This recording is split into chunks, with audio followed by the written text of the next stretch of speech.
su na Donu, tamo ću proći.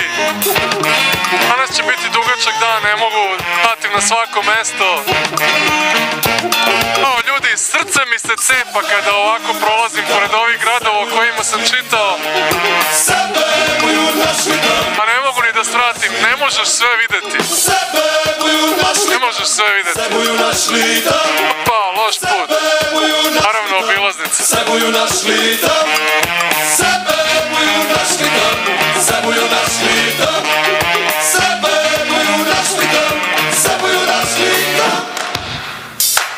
Opa, put se popravio.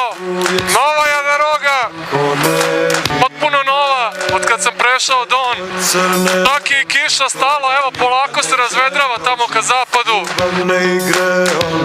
Stvaraju se uslovi za prijatan dan. Nikad neće moći sve dok samo strah ne ostane. Ja štedim moju opremu, gume, kofer i benzin, vozim 120. A Rusi me obilaze kao da stojim. Ako, neka voze. Zar si stvarno mislila da je sve to igra? Što sam ja zbog tebe sam?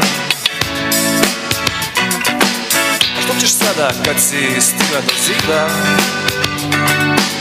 A doma nema goluba da te miluje.